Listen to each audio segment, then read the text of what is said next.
my name is Michelle, and today I was modeling a design created by Edna Ndebele.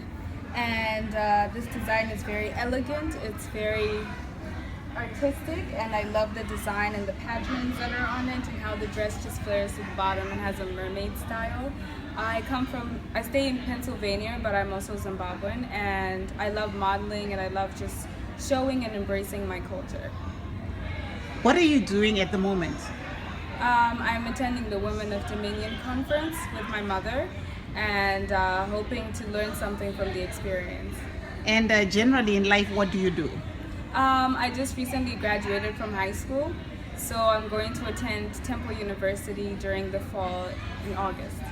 And how does that feel graduating university? I know here they really regard it very highly. Why do you think that is? Because in Zimbabwe it's a given. Every child should graduate high school. I think here it's more appreciated because a lot of students drop out or make mistakes in the middle of their high school path.